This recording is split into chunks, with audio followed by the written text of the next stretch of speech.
Hello everyone and welcome back to the good stuff. We are continuing the 1858 simultaneous blindfold exhibition that took place in Paris, where Morphy is taking on 8 opponents simultaneously blindfold, as well you might have imagined. And here his opponent is well, a very strong player, Jean-Louis Preti. And someone mentioned in the comments on the previous video that the game we've shown, the first one from the simultaneous exhibition against Mr. Potier, is not the first game that finished, when in fact I did say that that was the first game that it finished. So I went to check out in Lawson's book, and it says that the games between Potier and Preti are the ones that finished first. So I don't know which one of them finished first, but I guess it could also be this one.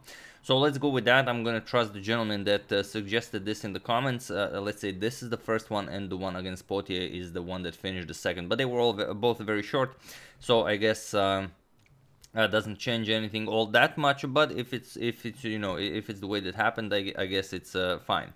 And unlike for Mr. Potier, we have quite a bit of information about Jean-Louis Preti, so I'm going to read a little bit about him, as well, just so you guys know who he was. He was a musician and a chess writer, and he specialized in chess endgame.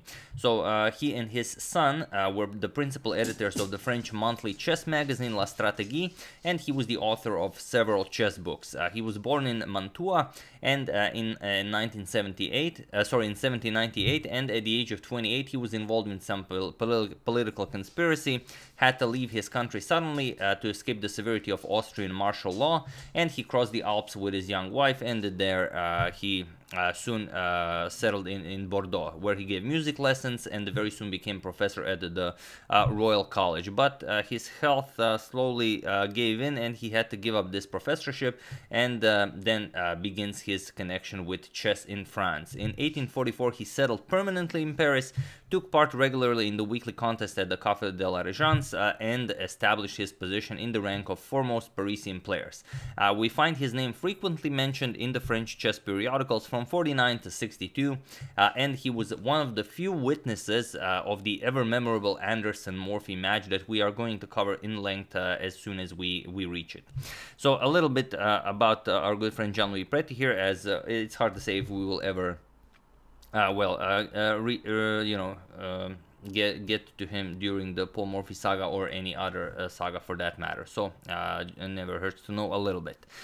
So this is the second game we're showing from the simultaneous exhibition, but it could also very well be the first game that finished altogether. So Morphy again with the white pieces, as that's how you do when you are the one holding the simultaneous exhibition, opens with e4. And here Preti goes for c5. He goes for the Sicilian defense. Morphy immediately strikes in the center with the d4. We have c captures on d4, knight to f3, and now e5.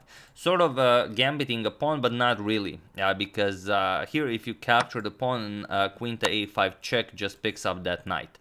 And although it seems crazy to capture this pawn with the knight, I actually did this once in a blitz tournament, some maybe, I don't know, maybe even 12 years ago. I think it was the first round of the Blitz tournament. I tried playing a little bit, you know, of the olden openings, like immediately going for that strike in the center with d4, c3, and so on.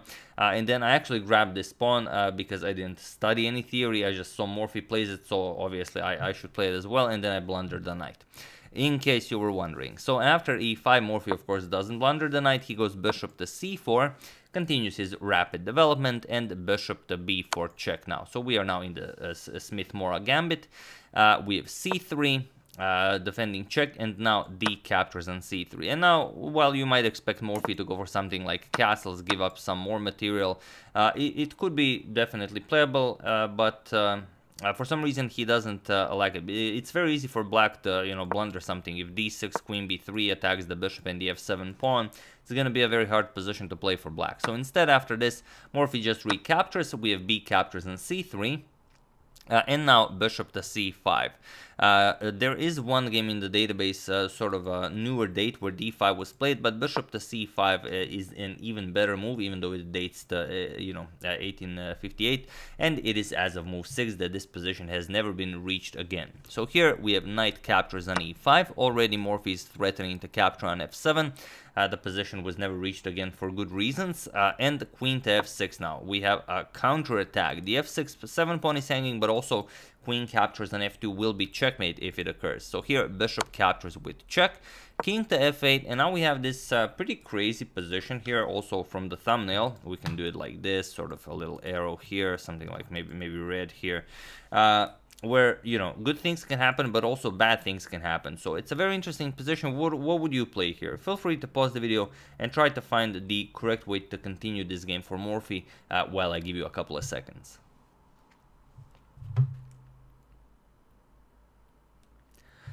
So for those of you who were able to do it, congratulations on not doing anything weird. And for those of you who just want to enjoy the show, f4 is fine here. It prevents checkmate and also guards the knight here on e5. But even stronger is knight to d3. This is what Morphy played, and now white simply has a really great advantage. This is defended, this is attacked, and you don't care about queen captures on f7. Even though this is the best move for black, if captures, you're just going to continue developing. Well, black's king side is just ruined if something like queen to c4 going after the knight and maybe stopping from castling, just bishop f4. Beautiful. I mean, if queen captures, bishop d6 check picks up the queen. It's just awesome stuff. So while this is best for black decides that he's not interested in that. He goes bishop back to b6, and now Morphy retreats with the bishop to b3, and he keeps this monster bishop alive. We have knight to c6 by black. Still, f2 is a target, so if he can somehow get rid of this knight, maybe knight e5, maybe capture, maybe, you know, queen captures on f2, maybe he can still checkmate Morphy. With bishop to a3 check, d6 blocking, and now castles by Morphy. So now Morphy takes care of any immediate checkmating threats and is now ready to continue his attack. So knight to h6, Preti has to play something, and now Morphy just continue his onslaught, e5. And this is awesome. You cannot capture here, the bishop is pinning the pawn, the queen cannot capture because knight captures. So what else can you play here? You could go for knight captures, but still after, for example, if knight captures, do you really want to capture with the queen here? Bishop captures on d6, again you blunder your queen. So it's a very ugly position to defend. So after e5 we have queen to g6 by Preti instead.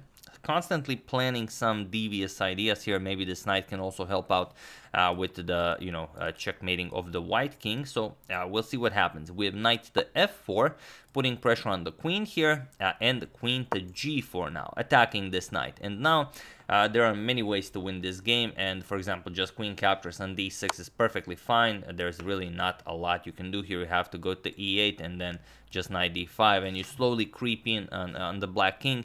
But the move Morphy plays is just to show off. He's like, yeah, this wins, but even though I'm blindfolded and playing against 8 people simultaneously, I'm still just gonna play this move. Give me 1 second.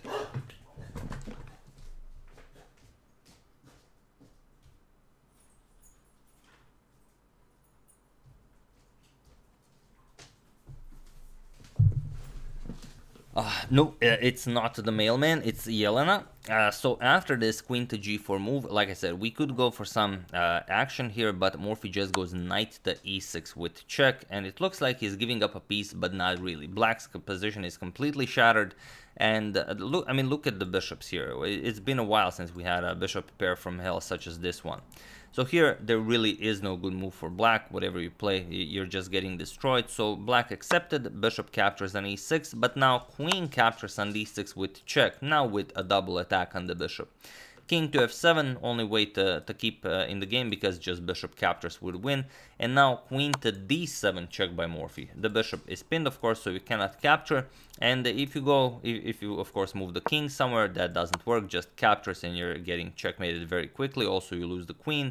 So after this check, we have king to g6, very ugly, but what are you gonna do? And now bishop captures on e6 by Morphy, attacking the queen here.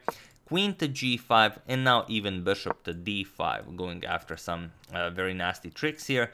And there really is no good move here. Knight captures on e5 was played, but now bishop to e4 check. We have knight to f5, and now queen to e6 with check. Queen to f6 defending, and now bishop captures on f5. Of course, the king or the queen are unable to recapture, so you have to move.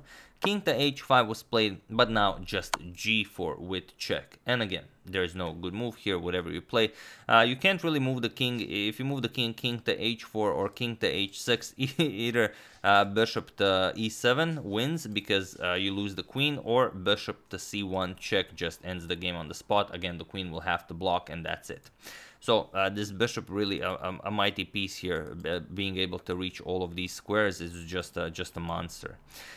So here knight captures on g4 was played. There really isn't anything better here, and now comes bishop captures with check, king to g5, and here Morphy just played bishop to e7 with the final pin that wins the game. And it was in this position on move 25 that Jean-Louis Preti resigned the game, as there is nothing more to be done here.